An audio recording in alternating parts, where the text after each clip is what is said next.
I'm just gonna come out and say it. Patch Quest is that early year sleeper indie hit that you're gonna skip. It's our Nobody Saves the World of 2023, a game that is just so good in co-op if you give it the chance. And I can almost guarantee, as you look at this footage, you're thinking to yourself, I don't know, Mr. Co-op Bro, this is looking a little bit mid. Well, first off, my name is Andrew. And second off, you're wrong. I loved every second I spent with Patch Quest. I mean, we already made a short review gushing over it, and now we just want to spend more time doing the same. So if you and your friend are looking for an excellent little couch co-op experience, let us, the Co-op Bros, tell you why we think Patch Quest can be exactly that. And stick around for the end of the video if you want a chance to win a free Steam key to the game courtesy of our friends at Curve Games. We're not sponsored. Oh god, it's gonna be a 3 for... Yeah, I'll help you. Nice. Oh! Just saw it, dude. Nice. Let's go. Coming in there. Let's go, bro. A legend. An absolute legend. Bro, that was awesome. I cannot believe. Before you're off wrangling all manner of creatures with your friend in tow, let me break down how to play Patch Quest in co-op. Patch Quest supports local co-op for up to 2 players. Upon starting the game, you'll be asked to create a new save, after which you and your friend can customize your characters. From there, you have the option to skip the intro, but I recommend you watch it as it gives a little bit of lore to this ridiculous game. And you can choose to toggle casual mode if you'd like an easier experience. Almost done here now. Once you get through the lore dump, you'll meet our handy backpack friend named Pag, who will take you through a brief tutorial. And then finally, you'll have the chance to name your patch world. Ours was called the Patch Between, catch the reference there. Once you get through all of that, get ready, because now you're officially free to enjoy everything Patch Quest has to offer. And yeah, it's a lot. I just dodged it somehow. Come on. Oh my word! That's What a crazy. dodge! Oh, you deserve it, bro. You deserve it. Oh my god. Size. Okay, like always, we gotta give Patch Quest some genre labels to explain it, but you might think I'm joking when I start to list them. Just give me a minute to break it all down. Patch Quest is a roguelite, a bullet hell, a monster catcher, and a base builder, all patched into one. See what they did there? First up is the roguelite. Essentially, in each run, you're exploring patches, which are either straight corridors with a few monsters or obstacles in your way, or stagnant battle arenas where you get a variety of monsters thrown at you. Now, as you watch this footage, you're already hopefully seeing the bullet hell aspect. A lot is happening on the screen here, and I don't really even feel like I need to say more. This combat is clearly a bullet hell. So the exploration is roguelite, because after each run, those patches will be shuffled and changed, and the combat is a bullet hell. Where Patch Quest differentiates itself is the monster catching aspect. Every monster you encounter in a run can be caught and ridden, which gives you significantly more power in battle. Every monster has 4 moves you permanently unlock as you continue to ride them, but you only have a small time with each monster. After your timer is up, it's time to find a new ride. Lastly is the base building mechanic. As you work through a run, you unlock the ability to pin items in the patches, like trees or ammos. Pinning an item sends them back to the main base you'll visit in between runs.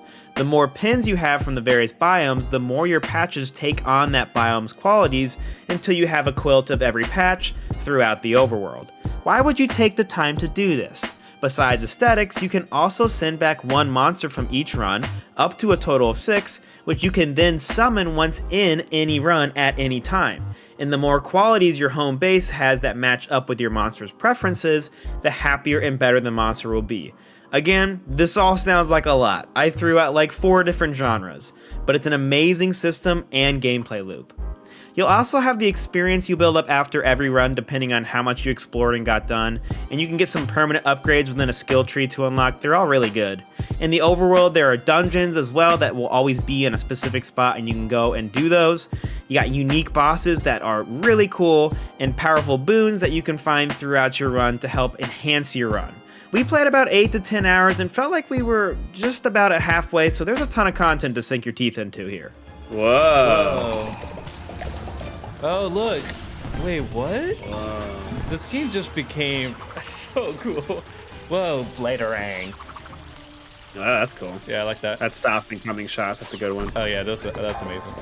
Now that you understand all the different sides to Patch Quest, how does it fare in co-op? That is why we're here. Again, for a little indie title, this is some of the most fun we've had playing a co-op game, and there are a couple reasons for that. Let's start with the marquee feature, monster taming. There's more than 50 monster species in the game, and they all feel very unique. You'll come across more aggressive monsters like Manta Ray, which have more standard quick action skills, whereas something like Bronzeye is more defensive by being able to spawn defensive spikes with his Spine Coat move. But it gets more interesting when you come across the weirder abilities, like how Salamander can travel underground with its tunnel ability, or how Veloster can slow down time by a couple seconds. So you can probably guess where I'm going with all this. In co-op, you can come up with some really cool mashups. There were plenty of moments where I would slow down time with Velostras, allowing Andrew to go ham by unloading a big hit from his monster. Or there were times where having a more defensive monster kept us in the fight if one of us was low on HP. But even if you die in co-op, it's not the end since your buddy can come and get you back on your feet. And that's gonna happen a lot more than you think. Don't let the cute art direction fool you, this game is tough. I don't think we'd get nearly as far in these runs if we weren't playing co-op. Part of that is that you really have to plan ahead sometimes. Are you both ready to take on a big fight, or should you go around and try to find a healing tree? As the old saying goes, 2 heads are better than 1, and it helps a lot with making all sorts of decisions. Besides deciding where to go or setting up a good monster mashups, there aren't any other co-op tactics here per se. In the heat of battle, there's often too much going on to set up any sort of combos. But I'll let my dude tackle some of our constructive criticisms, if you will.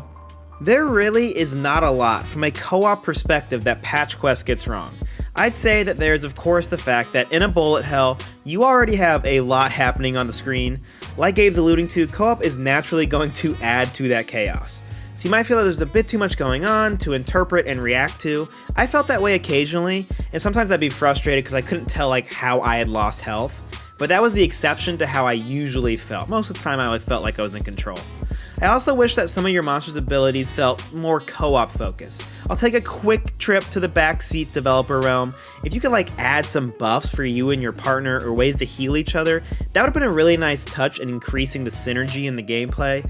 But understandably, this game is also a solo experience, so maybe adding those mechanics could take away from that side of the game. Overall, I really want to emphasize though that Patch Quest is one of those titles that was probably mostly focused on as a solo game, but then when you add on co-op, it just gets better, and it's really hard to knock it from that perspective. One thing we haven't totally touched on yet is just how much fun Patch Quest is to play. Seriously, hats off to the team at Lychee Game Labs for creating such a unique world for us to enjoy. Like how every time we ran into a new monster, it was like we were back to being 12 years old playing Pokemon. We'd get stupidly hype about it, and of course do our best to pronounce the monster's name in that funny Pokemon speech like this. This one goes, Crocomel. Crocomel. Yeah, I think we nailed that. The combat is also super fluid, even if it's too chaotic at a couple moments. It feels really good to shoot your blaster though, while simultaneously cycling through your monster's moves and any other abilities you have. And last thing here, there are a couple of really cool surprises in this game. Like one dungeon we ran into where you couldn't use your mounts even in the boss fight. Yeah, that was really hard, but also super cool because we weren't expecting something like that at all.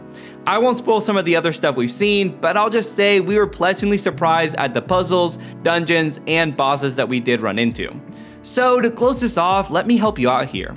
You can either wait till the end of the year when Patch Quest will surely make its way into plenty of indie games of the year lists, or you can pick it up now, grab a friend, and have an absolute blast. Hopefully this review helps you see which is the right option. Thanks for watching, y'all. Our friend at Curve Games were kind enough to hand over 2 extra Steam keys for us to give away. No, they did not sponsor the video. Our thoughts are our own thoughts as usual, but since we love the game so much, we thought 2 lucky people should have a shot at playing it for free.